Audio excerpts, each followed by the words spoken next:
एक तरफ बतख मियां अंसारी है तो दूसरी तरफ गोडसे है।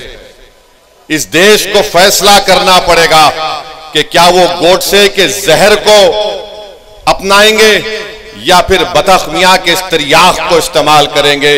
जिसने जहर डालने के लिए कहा गया था उसने कहा मैं गांधी को जहर नहीं दे सकता, मैं भारत से गद्दारी नहीं कर सकता। तो याद रखो, अगर इस देश को विकसित भारत बनाना है तो हमको गोडसे के जहर को कबूल नहीं करना है, बल्कि बतख मियां की मोहब्बत को हमको कबूल करना है। तभी जाकर ये देश एक विकसित भारत बनेगा। ये मैं आपको बोलने के लिए आया हूं। मेरे अजीज दोस्तों और बुजुर्गों, मैंने कहा कि मेरी खुशकिस्मती है कि मैं यहां पर इस तारीखी सरजमीन पर आया हूं और जो लोग बिहार हो या भारत हो यहां पर जहर उगल रहे हैं समाजों के दरमियान में, समुदाय के दरमियान में, मैं उनको याद दिलाना चाहता हूं कि बतख मियां अंसारी ने जो कुर्बानी दी उसको याद रखो। उनको कहा गया कि गांधी जी के खाने में जहर मिला दिया जाए तो शख्स ने कहा कि मैं नहीं मिला सकता और जाकर गांधी जी को बता दिया कि आपके खाने में जहर डाल दिया गया है। ये और बात है कि कितनी सरकारें बनी भारत में मगर किसी ने भी बतख मियां को वो इज्जत नहीं दी जो उनको मिलनी चाहिए थी। खैर, बतख मियां को इज्जत नहीं मिली, हम उनको हमेशा याद रखेंगे, अपनी औलादों को सिखाएंगे कि देखो ये वो शख्स था, अगर वो जहर दे देता तो गांधी जी की हत्या हो जाती, मगर उस शख्स ने अपनी जान की परवाह नहीं की। हम हमेशा ऐसे मुजाहिदीन को याद रखते हैं। और भाजपा के लोग अपना एक पैम्फलेट निकाले हैं, एक 4 पेज का और एक 15 पेज का है। मैंने उसको पढ़ा, उसमें लिखते हैं कि मुसलमानों में 30% लोग गरीब हैं। और भारत के प्रधानमंत्री अपने भाषण में कहते हैं कि अब्दुल कब तक पंचर बनाएगा। सुनो प्रधानमंत्री, 11 साल से आप प्रधानमंत्री हैं, कितने मॉब लिंचिंग के वाकयात हुए, कितने अखलाक और कितने पीलू खान को मारा गया, कितने दंगे हुए। एक बिहार का गरीब आदमी पूना को जाकर एक पंचर की दुकान लगाता है तो इंडिया पाकिस्तान का क्रिकेट मैच हुआ, किसी ने इल्जाम लगा दिया उस बिहार के निवासी के ऊपर जो महाराष्ट्र बिहार छोड़कर महाराष्ट्र गया कि इसके बेटे ने जिंदाबाद का नारा पड़ोसी मुल्क के ऊपर लगाया। 24 घंटे के अंदर उसके छोटे से उस पंचर की दुकान को बुलडोजर से तोड़ दिया गया। किसने देखा उसको नारा लगाते हैं? और भारत के प्रधानमंत्री कहते हैं कि अब्दुल कब तक पंचर बनाएगा। भारत के प्रधानमंत्री, क्या यह जुल्म नहीं है कि एक बिहार का आदमी गरीब यहां से गुर्बत से बचने के लिए पूना गया तो आपकी भाजपा की सरकार महाराष्ट्र में झूठा इल्जाम लगाकर उसकी दुकान को तोड़ दिया। वो सुप्रीम कोर्ट में अपना केस डाला है। सुप्रीम कोर्ट ने कहा कि किसी के घर को नहीं तोड़ा जा सकता, 15 दिन का टाइम देना चाहिए उन लोगों को। मगर अब्दुल की पंचर की दुकान को बीजेपी की सरकार ने तोड़ दिया। और प्रधानमंत्री बोलते हैं अब्दुल कब तक पंचर बनाएगा। प्रधानमंत्री, अगर आप ये चाहते हैं कि भारत की सबसे बड़ी अक़लियत को इंसाफ मिले तो आप अपने दिल में उनके ताल्लुक से हमदर्दी पैदा करो, मोहब्बत पैदा करो, नफरत को खत्म करो। देखो ये देश विकसित भारत बन जाएगा। आप 18 करोड़ मुसलमानों के ताल्लुक से अगर नफरत करेंगे, उन पर शक करेंगे तो फिर देश विकसित भारत कैसे बनेगा। और फिर हम प्रधानमंत्री को पैगाम देना चाहते हैं कि आपने जो कानून बनाया, नरेंद्र मोदी की सरकार ने, नीतीश कुमार ने, चिराग पासवान ने, मांझी साहब ने, कुशवाहा साहब ने यह कानून बनाकर सिर्फ एक आदमी को फायदा हुआ, बहुत ज्यादा उसको फायदा हुआ। क्या फायदा हुआ? वो देश का सबसे दौलतमंद आदमी है जिसने एक मुस्लिम वक्फ की जायदाद के ऊपर जो यतीम खाना है, यतीम खाने को उसने गैर कानूनी तौर से खरीद लिया और उसके ऊपर उसने गरीब लोग बोलते, मीडिया बोलते कि 1000 करोड़ का अपना घर बनाया। तो सुनो प्रधानमंत्री, अब्दुल सुबह अपने घर से जरूर निकलता है, मगर अब्दुल जब अपने घर से निकलता है वो अल्लाह की जात पर तवक्कल करता है। अब्दुल अपना घर प्रधानमंत्री किसी यतीम खाने पर नहीं बनाया है, अब्दुल अपना 20 फीट का घर अपनी जाती जमीन पर बनाया है। ये अब्दुल में और उसमें फर्क है प्रधानमंत्री। आपको अब्दुल से मोहब्बत नहीं, आपको मुकेश से मोहब्बत है, इसीलिए आप ये कानून उसके लिए बनाए हैं। अगर अब्दुल के लिए आपको मोहब्बत होती तो ये काला कानून आप नहीं बनाते। और अब्दुल बैंक को जाकर लोन नहीं पूछता। अब्दुल के ऊपर 10,000 का या 20,000 का लोन अगर होगा या 5 लाख का होगा, मगर प्रधानमंत्री आपके दोस्त के पास तो जिसके जू में आप जाकर जानवरों को देखकर आए, बंदरों को देखे, देखा आपने, बंदर को प्रधानमंत्री देख रहे हैं, तोता उनके हाथ पे बैठा हुआ है।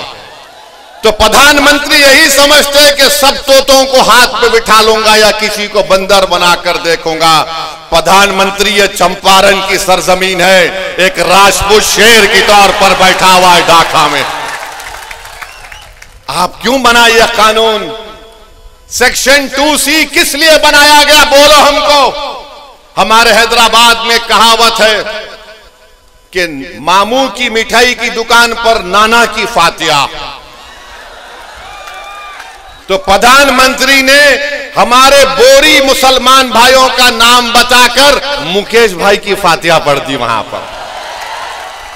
सेक्शन 2C बना, मुकेश भाई मौजा ही मौजा हो गए। आई एम हैप्पी बोल दिए प्रधानमंत्री। प्रधानमंत्री ये क्यों किया आपने? ये कानून ये बना दिया कि अगर जितने बिहार में आसार कदीमा के तहत मस्जिदें होंगी जो दर्जे वक्फ हैं बिहार वक्फ बोर्ड में, वो वक्फ की जायदाद नहीं रहेंगी, आसार कदीमा उसका मालिक होगा। जो जालिम लोग टीवी चैनल पर बैठकर आदिल हसन से असदुद्दीन ओवैसी को गाली देते हैं, प्यारे जितनी गाली देना है दो, कोई फर्क नहीं पड़ता। तुम्हारी गाली देने से मेरी इज्जत में फर्क नहीं आता, तुम्हारी गाली देने से मेरी शोहरत में कमी नहीं आती, तुम्हारी गाली देने से मेरी रात की नींद खराब नहीं होती। हाँ, अगर तुमको फायदा होता है क्योंकि तुम्हारे दिलो दिमाग में एक बीमारी है नफरत की, शायद ओवैसी को गाली देने से वक्तिया तुमको फायदा होता है तो दो, मगर ये तो बताओ इस कानून में किसको फायदा पहुंच रहा है? कुछ फायदा नहीं है मुसलमानों को। और प्रधानमंत्री बोलते मुसलमान 30% गरीब है। अगर है तो तुमने क्या किया बताओ? अगर है तो बताओ तुमने विजारत अखिलती बहबूद, मिनिस्ट्री ऑफ माइनॉरिटी अफेयर्स, वहां पर मौलाना आजाद की फेलोशिप बंद कर दी।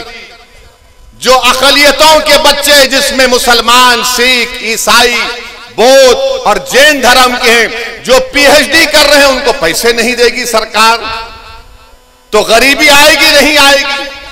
जो मुसलमानों के बच्चे सबसे ज्यादा ड्रॉप आउट रेट पूरे देश में अगर आप देखेंगे किसी समुदाय का है तो मुसलमानों का है, जो चौथी जमात में, 5वीं जमात में अपना स्कूल छोड़ देते हैं। क्यों छोड़ते हैं? क्योंकि अब्दुल चाहता है पढ़ाना अपने बच्चों को, मगर अब्दुल के पास घर में खाना खिलाए या फिर बच्चों को पढ़ाए। तुमने प्री मैट्रिक स्कॉलरशिप को 9वीं क्लास से कर दिया, जबकि हम पुकार रहे हैं कि अरे 4वीं, 5वीं, 6ठी जमात में करो। तो नरेंद्र मोदी ने कहा नहीं नहीं, अब्दुल नहीं पढ़ सकता 4वीं, 5वीं, 6ठी जमात, वो 9वीं जमात में आया तो स्कॉलरशिप मिलेगा। अरे अगर जो 4वीं, 5वीं, 6ठी, 7वीं पढ़ेगा तो 9वीं को पहुंचेगा ना। प्री में पोस्ट मैट्रिक स्कॉलरशिप हम पुकार कर कह रहे हैं कि बढ़ाओ, नंबर बढ़ाओ, नंबर बढ़ाओ, मगर बीजेपी बोलती हम 1 लाख को दे रहे। अरे जालिमो, तुम झूठ बोल रहे हो। तुम नंबर नहीं बढ़ाने की वजह से हर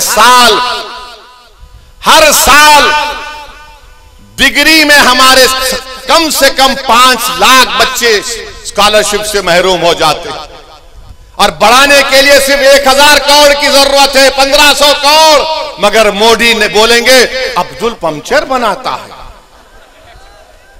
मोदी जी, दलील देकर कह रहा हूं, झूठ नहीं बोल रहा हूं। आप मेरे दलील का जवाब नहीं दे पाओगे। अरे अब्दुल अगर गरीब है तो हुकूमतों ने हमको गरीब बना दिया। अब्दुल अगर पंचर की दुकान पर काम कर रहा है तो किसी हद तक अब्दुल के बाप की भी जिम्मेदारी है, क्योंकि अब्दुल के बाप ने समझा ये सामाजिक इंसाफ की बात कर रहे हैं, ये सेकुलरिज्म की बात कर रहे हैं।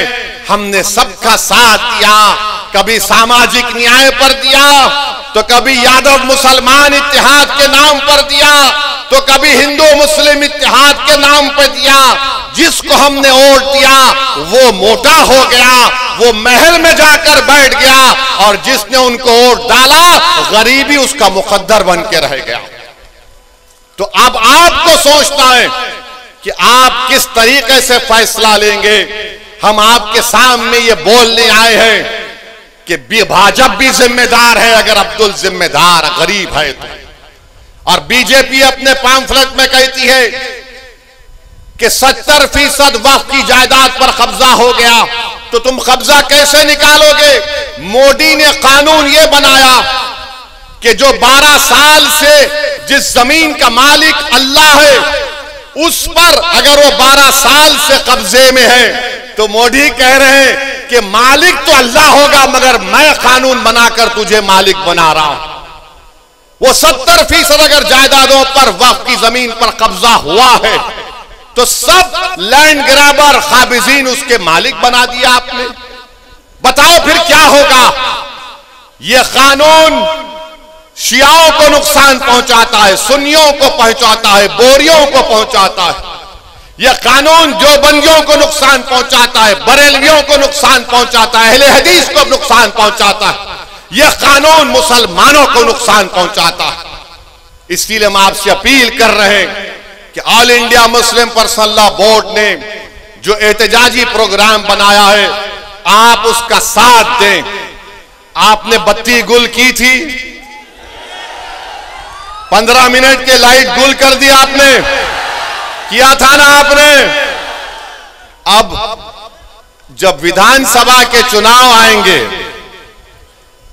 जब विधानसभा के चुनाव आएंगे, 20 साल आपने नीतीश को वोट दिया, 15 साल आपने लालू को वोट दिया, क्या हासिल हुआ आपको बताओ? पढ़ाई के लिए बिहार से बाहर जाना पड़ता, नौकरी के लिए बिहार से बाहर जाना पड़ता। मुझे माफ कर दीजिए अगर मैं जो अब कहने वाला हूं, आपका हाल ऐसा है कि सिर्फ मनी ऑर्डर पर आपका घर चलता है। मनी ऑर्डर पर हमारा घर चलता है बिहार में। ये 20 साल और ये 15 साल राजनीति करने वालों ने हाल हमारा कर दिया है। तो जब चुनाव आएंगे तो 15 मिनट के लिए बत्ती गुल नहीं करना, पूरे 5 साल के लिए बीजेपी के, नीतीश की और राजद की बत्ती गुल करना पड़ेगा आपको। आप करेंगे ना? कहीं जज्बात में आके हाथ तो नहीं उठा रहे। अगर आप वादा कर रहे हैं बत्ती गुल करेंगे लोगों की, तो मैं ढाका की जनता को खुशखबरी दे रहा हूं कि हमने हमारे भाई राणा रंजीत को यहां से अपना उम्मीदवार बनाने का ऐलान कर रहे हैं। तो अब यह आपकी जिम्मेदारी है मेरे भाई कि आप राणा रंजीत को यहां से अपना नया विधायक बनाएंगे इंशाअल्लाह ताला। बहादुरगंज से तौसीफ आलम को इंशाअल्लाह बनाएंगे और अख्तरुल ईमान को कामयाब करेंगे अपनी विधानसभा से। अब याद रखिए कि एक अख्तरुल ईमान विधानसभा में जाते हैं। आप बैठो बैठो अभी। एक अख्तरुल ईमान विधानसभा को जाते हैं, अख्तरुल ईमान को 2 मिनट का टाइम स्पीकर देता है और 2 मिनट में अख्तरुल ईमान सबको परेशान कर देते हैं। तो इंशाअल्लाह ताला अगर हम मुत्तहिदा तौर पर अपने वोट का इस्तेमाल करेंगे तो अख्तरुल ईमान का बाजू नहीं बल्कि बिहार के गरीब और मजलूम अवाम का बाजू तौसीफ आलम और हमारा राना बनेगा इंशाअल्लाह ताला। तो मेरे अजीज दोस्तों और बुजुर्गों, मुत्तहिदा तौर पर अपने वोट का इस्तेमाल करिए। अब बहुत हो गया, ये हर बार चुनाव आता तो इनको एक ही चीज नजर आती, ओवैसी बी टीम है, ओवैसी बी टीम है, ओवैसी वोट काटने के लिए आया है।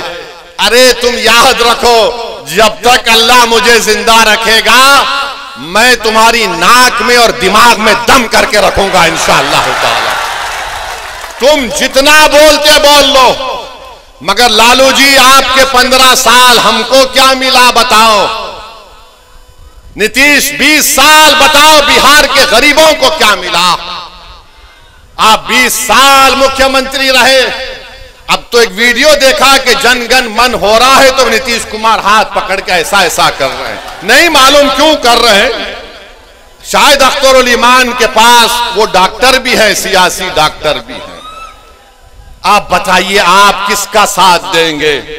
जिसको आपने 15 साल आजमा लिया, जिसको आपने 20 साल देख लिया और हमको गाली देते थे। 2 मरतबा लालू नीतीश आए और कहा कि ओवैसी को रोको वरना भाजपा आ जाएगी, और आप बेचारे मासूम इनकी बातों में आ गए। आपने उनको वोट दिया मगर फिर वो लड़ लिए, फिर ऐसा लड़ लिए कि बीजेपी भाजपा आ गई। तो जिम्मेदार हम नहीं है अगर बिहार में बीजेपी है, जिम्मेदार लालू है और नीतीश कुमार है।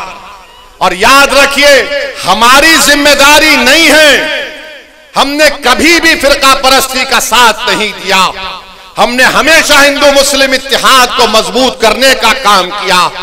मगर याद रखो मेरे अजीज दोस्तों और बुजुर्गों, मगर ये बात तो सही नहीं है कि मैं अपने घर को जलाकर किसी के घर में जाकर रोशनी का चिराग जलाऊं। मेरा घर अगर आबाद रहेगा तो मैं अपने घर के चिराग को जलाकर बाजू के घर में जाकर चिराग जलाऊंगा। हम 50 साल से अपने घर के चिराग को गुल करके, अपने घर को जलाकर राख करके किसी और के महल को रोशन कर रहे हैं। अब महल किसी का रोशन नहीं होगा, पहले राना के घर में हम चिराग जलाएंगे, तौसीफ आलम के घर में चिराग जलाएंगे, अख्तरुल ईमान को कामयाब करेंगे। ये हमारी कोशिश होनी चाहिए। तुमने देख लिया कि भारत की पार्लियामेंट में बहुत है, मगर अगर तुम्हारी अजमत का मसला आता है, तुम्हारी गीरत का मसला आता है, तुम्हारे तहफ़्फ़ुज़ का मसला आता है, तुम्हारे हुकूक का मसला आता है, तो कौन आवाज उठाता? उसका पार्टी का नाम मजलिस इत्तेहादुल मुस्लिमीन है। तो हम आपसे ही अर्ज करने आए हैं कि अपने इत्तेहाद को मजबूत रखिए, और हमारे जाने के बाद ये जितने फिरका परस्त लोग हैं ये अब अपने काम पे लग जाएंगे। ये जितने नाम निहाद सेकुलर लोग हैं वो भी काम पे लग जाएंगे। दोनों तरफ शैतान हैं, शैतानों की मीटिंग होगी और बोलेंगे अब क्या करें, इसने तो राना को हमारे सर पे लाके बिठा दिया। एक अख्तर परेशान कर रहा था तो तौसीफ भी आ गया। तो मेरे अजीज दोस्तों और बुजुर्गों, इनके झूठे प्रोपेगेंडे को आपको मुस्तरद करना है। एक मर्तबा मुत्तहिदा तौर पर अपने वोट का इस्तेमाल करिए। सीमांचल की गयूर जनता ने 5 विधायक को कामयाब किया, तो यही लालू परिवार ने कहा कि नहीं, ये कैसे हो गया कि हम 50 साल से इनको अफीम चटा रहे, हम 50 साल से इनके दिलों में डर बिठा रहे हैं। ये कौन सा काम हो गया कि ये डर और अफीम को छोड़कर अपने वोटों से, अपनी ताकत से अपने 5 विधायक को कामयाब कर लिए। तो एक मंसूबा बनाया गया और 4 को खींच लिया गया। वो बेजमीर थे, उन्होंने अपना जमीर बेच दिया। जो जिंदा था उसका नाम अख्तरुल ईमान है। तो मैं इन तमाम से कहना चाह रहा हूं तुमने 4 को भगा लिया, अब 24 आएंगे इंशाअल्लाह ताला, देखना तुम। 4 गए तो 24 आएंगे। अरे याद रखो, ये सफर जो हम अपना आगाज किए हैं बिहार प्रदेश में, शख्सियतों पर यह सफर चलने वाला नहीं है। सुबह क़यामत तक इंशाअल्लाह ताला बिहार की सरजमीन पर एमआईएम पार्टी आबाद और शादाब रहेगी। मैं अख्तरुल ईमान और तौसीफ आलम, तुम्हारे खंडों पर हम अपने कब्रों में लिटाए जाएंगे, हमारी हड्डियां बोसी हो जाएंगी, मगर हमारा पैगाम जिंदा रहेगा। ये नौजवानों, अब तुम्हारी जिम्मेदारी है कि तुम आओ, आगे बढ़ो और अपने हक को हासिल करो। बुजुर्गों, इन नौजवानों की सरपरस्ती करो। मेरी माँ और बहनों, तुम रातों में उठकर जो आंख में आंसू लाकर सोचती हो कि मेरे बेटे और बेटी के मुस्तकबिल का क्या होगा, अब फिक्र मत करो। अब तुम्हारी रातों की बेचैनी इंशाअल्लाह ताला मोदी, नीतीश और लालू के दिलों में बेचैनी हम पैदा करेंगे। सिर्फ आपसे अपील कर रहे हैं कि मुत्तहिद हो जाइए।